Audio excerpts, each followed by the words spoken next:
할렐루야. 이 시간 인생 문제 쓰리 128번째 하나님께서 우리에게 주신 말씀 계속해서 나누겠습니다. 오늘 말씀 요한복음 18장 38절에서 40절까지 말씀입니다.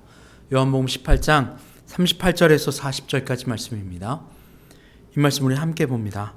빌라도가 이르되 진리가 무엇이냐 하더라. 이 말을 하고 다시 유대인에게 나아가서 이르되 나는 그에게서 아무 죄도 찾지 못하였노라. 6월절이면 내가 너에게 한 사람을 놓아주는 전례가 있으니 그러면 너희는 내게 유대인의 왕을 너희에게 놓아주기를 원하느냐 하니 그들이 또 소리질러 이르되 이 사람이 아니라 바라바라 하니 바라바는 강도였더라. 아멘. 예수님께서 바라바 강도보다 더 못한 취급을 받으셨습니다. 그런데 이제 와서 이 못한 취급 받아서 나는 못하겠어 라고 하는 것이 아니라 예수님은 이미 이 걸어갈 그 걸음의 길을 다 알고 계셨어요. 그 걸음은 뭐죠? 강도보다도 더 낮은 위치예요. 사람들에게 배신당하고 낮아지고 찢겨지고 배신당하는 그 위치예요. 근데 그 걸음을 모르셨을까요? 아니, 예수님은 알고 계셨어요. 그럼에도 불구하고 그 길을 걸어가신 거죠. 왜입니까? 바로 그것이 십자가의 희생의 길이요 십자가의 사랑의 길이기 때문입니다. 대속의 길 말입니다. 바로 대속의 걸음은, 대속의 방향은 나는 다른 일을 위하여 걷는 걸음이다라는 거죠. 손해보는 것 같아 보입니다. 왜냐하면 바라바보다 못한 취급을 받았으니 말입니다. 강도는 내 이익을 위하여 다른 사람을 해코지 하는 거거든요. 다른 사람을 치고 때리고 빼앗아 내 유익을 취하는 자예요. 그런데 놀랍게도 예수님은 그와 정반대되는 길이었어요. 사람에게 내어주고 손해보고 오히려 그들에게 해코지를 당하는 바로 그러한 걸음이죠. 마치 예수님과 강도가 정반대되어진 걸음을 보여주는 것 같아요. 그런데 사람들의 의견은 무엇이었어요? 소리질러 이르되, 소리 지른 거예요. 안 된다는 거예요. 나는 용납할 수 없다는 거예요. 잠시 근심하고 이렇게 대답한 것도 아닙니다. 바로 소리 질러서 아니요! 예수가 아니라 바로 바라바를 풀어주세요. 강도를 풀어주세요. 라고 하는 거예요. 그 이유가 무엇일까요? 여러분, 사람은요, 소속감의 동물입니다. 소속감 말이에요. 소속감은 바로 내 혼이 바로 누군가로부터 사랑을 받고 인정받는 거예요. 심지어 우리가 속한 공동체 안에서 내가 해코지 당하고 손해보지만 그나마 그럼에도 불구하고 나는 거기에 함께 있을 거야 라고 하는 것들이 있어요. 손해보면서 맞으면서 매맞으면서 해코지 당하면서도 그 공동체 안에 있는 것이 나에겐 더 좋은 일이야 라고 생각하는 해서 그 공동체에 함께 있는 경우가 있어요. 그 공동체를 떠나면 그만일 텐데 심지어 떠나지도 못해요. 떠나기를 결단하지 못해요. 왜냐하면 그 사람을 살게 하는 것이 소속감이라고 하는 큰 소속감이었기 때문에 그래요. 사람의 소속감은요, 손해봅니다.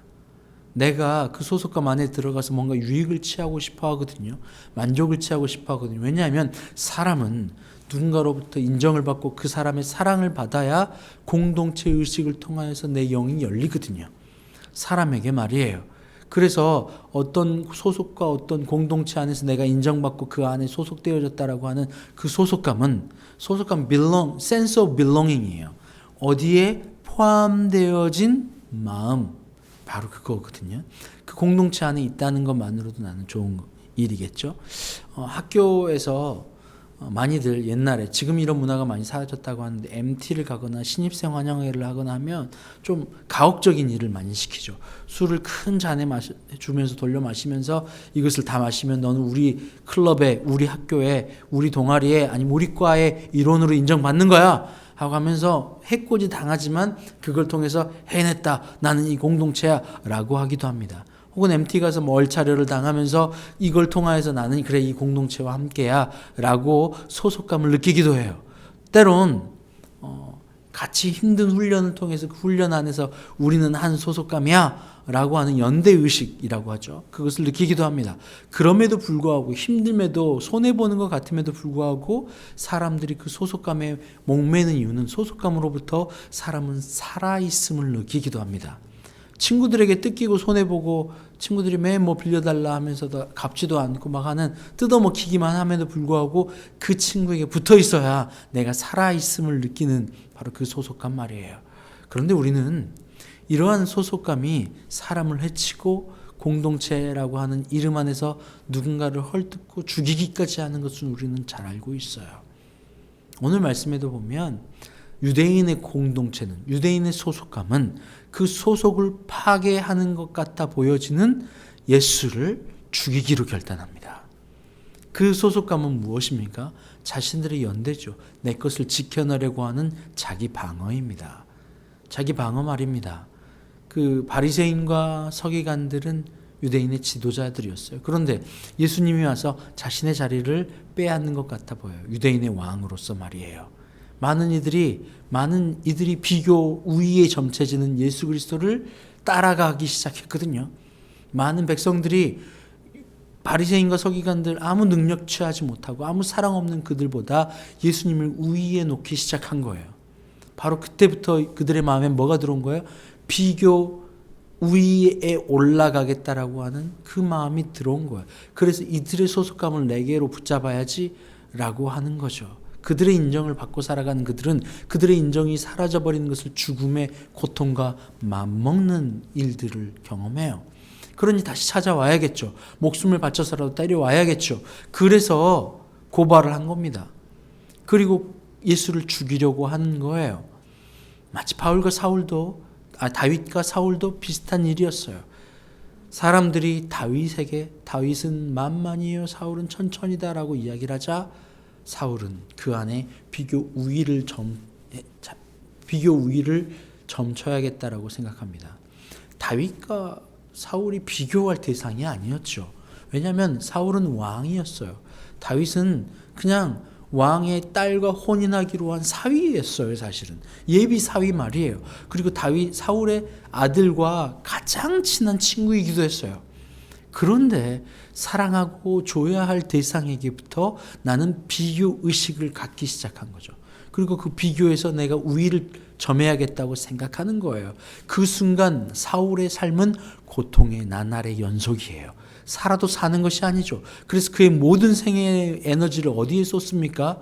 바로 다윗을 죽이기로 결심하는데 그 애씀에 자기의 모든 일생을 다 바쳐요. 결국 마지막에는 그것마저 성공하지 못한 채 비참하게 죽음을 맞이하죠. 그의 삶은 다윗과 비교를 당하기 시작하면서부터 단 한 번도 평안하고 행복한 적이 없었어요. 죽는 그 순간까지 말이에요. 바로 이것이 세상이 원하는 바로 그러한 모습이에요. 세상의 소속감, 그 소속감 안에서 그 사람을 억누르고 억죄고 비교하며 우위에 점쳐지려고 하는 그러한 마음이죠. 비교의 생각. 바로 이것이 우리 안에 세상이 끌려가 버리는 은근한 우리의 마음이고 그것이 세상이 우리를 올가매는 도구이기도 해요. 여러분, 그 소속감에서 벗어나니까 어떻게 됩니까?